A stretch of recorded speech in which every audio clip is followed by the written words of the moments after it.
Prince Harry's new travel boss. Flying is like drink driving, writes Richard Eden. When Prince Harry launched eco-firm Travalyst in 2019 to make tourism more environmentally friendly, he and his wife Meghan were called hypocrites because of their frequent use of private jets. That year, the Duke and Duchess of Sussex reportedly made 4 such trips in the span of 11 days. King Charles's younger son responded that no one is perfect, and we can all do better. But would Harry's words wash with Travalyst's newly appointed director Graham Miller? Flies and gnats invading your kitchen? Plug in the Zevo Flying Insect Trap to attract and catch flying pests with blue and UV light day and night. Want to check today's Amazon deal? Scan the QR code now or visit grabdeal.us/1 before it's gone. I can disclose that Miller has expressed contempt for frequent flyers and has even compared them to criminals who drive under influence. There was a time when mentioning on a Monday that you'd just flown back from Milan or New York made you sound sophisticated. Now it's like boasting that you drank 5 pints and drove home, he said in 2020 when he was a lecturer at the University of Surrey. In July 2019, Harry said, "Every choice, every footprint, every action makes a difference." But in August that year, Harry was criticized for flying by private jet to stay with Sir Elton John in Nice.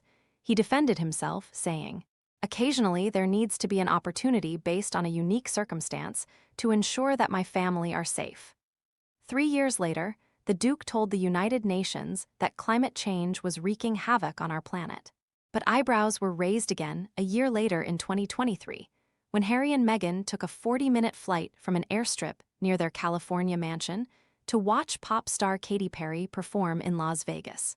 And that year, they flew 2,000 miles from New Jersey to the exclusive Caribbean island of Can Juan in a Falcon 7X for a holiday, later flying in the same aircraft to Atlanta, Georgia. Dame Prue Leith says she has lost her golden touch since leaving the Great British Bake Off. "Yesterday, I had a whole afternoon free, which I haven't had for ages, and I made some disastrous buns," Prue, 86, tells me.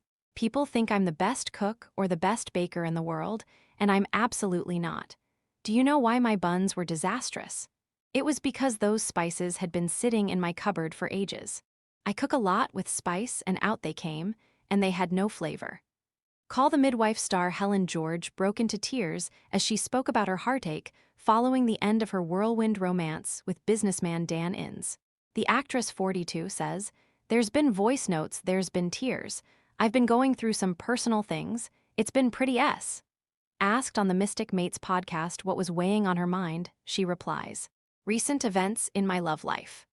Earlier this month, it emerged Helen's relationship had come to an end after Dan was seen moving his belongings out of her West London home, having only moved in at the start of the year. Shortly afterwards, the mother of 2 shared a cryptic social media post about disrespect. Marco Pierre White's eldest son, Luciano, is engaged to Stephanie Beard, the founder of clothing brand Silked London. But could she be designing a maternity wedding dress for her big day, as she's revealed she's expecting their first child? Stephanie, 35, whose designs have been worn by stars including Eva Longoria and Kat Deely, uploaded this photo online showing off her baby bump in a black lace cover-up. It's some happy news for Luciano, 32, whose father's Surrey restaurant was closed down last year, owing £100,000 to the taxman. The bizarre spectacle of Madonna entering the stadium for the halftime show at the World Cup final in a dune buggy flanked by 2 former Brazilian football stars left many spectators bemused. But TV presenter Annika Rice, who drove a similar vehicle in the 1980s hit show Challenge Annika, was convinced she knew where the Queen of Pop got the idea. "Bloody hell," exclaimed the 67-year-old, who was born 2 months after the American singer. "I'm exactly the same age as Madonna, and I look like her grandmother. And she's nicked my buggy." BBC star Sophie Raworth has revealed her mother, Jenny, is suffering from the same rare brain disorder as pop legend Billy Joel.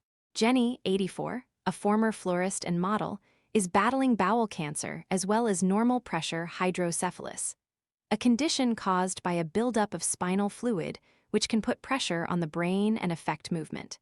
"It's the same thing Billy Joel has," Sophie, 58, tells Saga magazine. "Your spinal fluid doesn't drain and presses on your brain. It affects your movement, so Mum can't move, she's in a wheelchair, which is really hard because she was always so active. But she's still completely with it. Some newlyweds leave the church in a limousine or a vintage car. But for Prince William and Catherine's old friend Bryony Daniels, a battered Land Rover does the job just as well. Bryony, 43, exchanged vows with Adair Williams, 42, nephew of the Duke of Sutherland, on the Strathvaich estate in Rossshire, which is owned by her family. The bride, who wore a gold gown with an Elizabethan-style white ruff, says of their big day, "It was suitably blessed by the ever-present Highland summertime rain." Bryony came to public attention when, as an undergraduate at St Andrews University, she regularly arrived at lectures with William. Observers concluded they were witnessing the beginning of a royal romance. Bryony was, in fact, playing the part of decoy, allowing William and Catherine to enjoy each other's company away from prying eyes.